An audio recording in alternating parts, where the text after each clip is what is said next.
దుఃఖాన్ని ఎవరైతే దాటడం లేదా దాచటం నేర్చుకుంటారో వారికి సగం జీవితం అర్థమైనట్లే. సమాజంతో జాగ్రత్తగా ఉండండి. మనసులో బాధ ఉంటే దాన్ని కన్నీటి రూపంలో వదిలేయండి. అప్పుడే మీరు ప్రశాంతంగా ఉండగలరు. మనం అనవసరమైనప్పుడు చేసే ఖర్చులు అవసరమైనప్పుడు అప్పుగా మారుతాయి. గుర్తుంచుకోండి, మన స్థాయిని నిర్ణయించేది మన ప్రవర్తనే తప్ప ఎదుటివాడి పొగడ్త కాదు. ఈ ప్రపంచంలో మనం బ్రతకాలి అంటే ఈ రెండు చాలా అవసరం. మొదటిది మంచితనం, రెండవది మొండితనం. మంచితనం మనుషులపై ఉండాలి, అలాగే మొండితనం పరిస్థితులపై ఉండాలి. గుర్తుంచుకోండి, ఎవరినైనా మనం ఇష్టపడటం తప్పు కాదు, కానీ మన ఇష్టాన్ని గుర్తించని వారి మీద ఇష్టాన్ని పెంచుకోవటమే చాలా పెద్ద తప్పు. తక్కువ సమయంలో ఎక్కువ సంతోషాన్ని ఇచ్చే ఏ బంధమైనా కూడా ఎక్కువ కాలం నిలబడదని గుర్తుంచుకోండి. మనతో ఎవరూ ఉండరు, మనతో ఉన్నట్లు నటిస్తారు అంతే. ఒకటి మాత్రం గుర్తుంచుకోండి, మీ చుట్టూ ఎంతమంది ఉన్నా కూడా ఎవరూ మీ వారు కాదు, నీకు నువ్వు తప్ప. అందుకే దేనికి కూడా భయపడకుండా మీరు అనుకున్నది సాధించటానికి ప్రయత్నించండి. జీవితం ప్రశాంతంగా ఉండాలి అంటే రెండే దారులు. మొదటిది, మన సమస్యలను ఎవరికీ చెప్పకూడదు. అలాగే రెండవది, ఎవరి సమస్యల్లో కూడా మనం తలదూర్చకూడదు. అర్థమైందనుకుంటా. మన జీవితంలో ఎవరు ఎప్పుడు వచ్చారు అన్నది ముఖ్యం కాదు, కానీ ఎలాంటి పరిస్థితులు వచ్చినా కూడా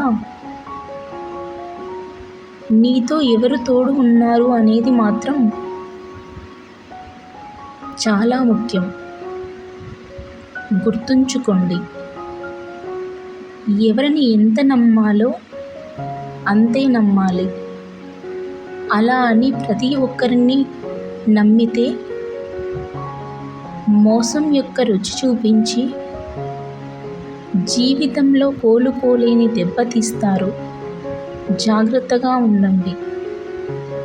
కాలం మారింది అని అంటూ ఉంటారు, కానీ కాలం ఏమీ మారలేదు. మనిషి యొక్క ప్రవర్తన అలాగే మనస్తత్వమే మారింది. అర్థం చేసుకోలేని వారి ముందు మీరు ఏం చెప్పినా అది వ్యర్థమే కాదంటారా?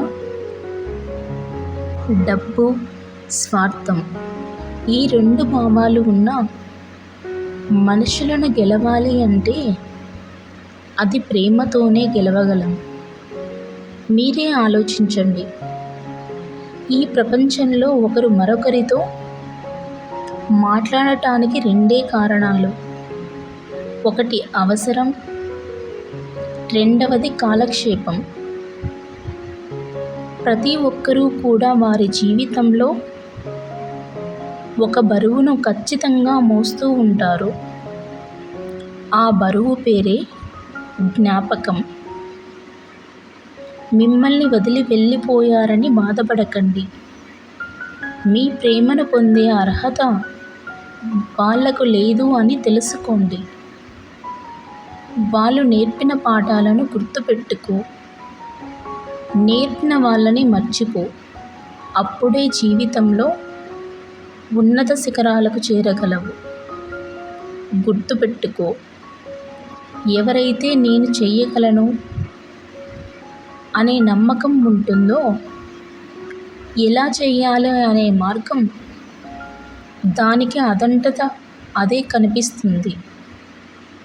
మొదటగా నువ్వు ధైర్యంగా ముందడుగు వెయ్యి. తర్వాత ప్రతి పరిస్థితి కూడా నీకు అనుకూలంగా మారుతుంది. జీవితంలో మనం చేసే అతిపెద్ద తప్పు ఏమిటో తెలుసా? ఎవరికైతే మనమంటే ఇష్టం లేదో వాళ్ళని మనం ఎక్కువగా ఇష్టపడటమే. నిజమా? జీవితంలో మనం ఏది కోల్పోయినా కూడా ఎక్కువగా బాధపడకూడదు. ఎందుకంటే మీరే ఆలోచించండి, ఎండాకాలంలో చెట్టు యొక్క ఆకులు అన్నీ రాలిపోయి మళ్ళీ కొత్త ఆకులతో తప్పకుండా చిగురిస్తుంది. జీవితం కూడా అంతే. దేనికి నిరాశ చెందకుండా ధైర్యంగా ఉండండి. ఎవరైతే మీ మీద కోపగించుకొని మిమ్మల్ని వదిలి వెళ్తారో వారు మీ జీవితంలో తిరిగి వస్తారో రారో కానీ మిమ్మల్ని నమ్మించి వదిలి వెళ్ళిన వారు మాత్రం ఎప్పటికీ తిరిగి రారు. ఈ ప్రపంచంలో మరణించిన తర్వాత శవానికి నిప్పు పెట్టే వారి కంటే బ్రతికున్నప్పుడు మనసుకు నిప్పట్టించేవారే ఎక్కువ. కాదంటారా? నిన్ను బాధ పెట్టే పరిస్థితులే అంత మొండిగా ఉంటే వాటిని ఎదిరించే నువ్వు ఇంకెంత మొండిగా ఉండాలి ఆలోచించు. జీవితంలో గొప్పగా చెప్పుకోవటానికి ఏం సాధించావని ఎవరైనా అడిగితే గర్వంగా చెప్పు, నేను నమ్మిన వాళ్ళు నన్ను మోసం చేసినా నన్ను నమ్ముకున్న వాళ్ళని మాత్రం నేను ఎప్పుడూ మోసం చెయ్యలేదని. అలాగే నిజాయితీగా ఉండు. అప్పుడే మీరు ఈ మాటను మనస్ఫూర్తిగా చెప్పగలరు.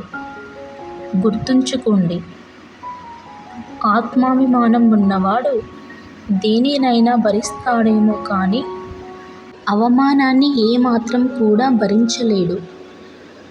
అర్థం చేసుకునే మనసు కోసం ప్రపంచమంతా వెతుకుతూ ఉంటాం, కానీ మనల్ని మనం వెతుక్కోవటం మాత్రం మానేస్తూ ఉంటాం. అర్థమైందనుకుంటా. ఈ ప్రపంచానికి నిన్ను గొప్పగా అలాగే కొత్తగా పరిచయం చేసేది కేవలం డబ్బు మాత్రమే. కాదంటారా? జీవితంలో అన్నీ పోగొట్టుకున్న వారికి ఆశ కూడా భయంగానే ఉంటుంది. ఫలితం ఏదైనా సరే మనం చేసే పని మాత్రం చరిత్రలో నిలిచిపోయేదై ఉండాలి. కొన్నిసార్లు జీవితం కాదు, జీవించటమే కష్టంగా మారుతుంది. అయినా సరే ఆగిపోయే ప్రసక్తే ఉండకూడదు. ధైర్యంగా ఉండండి.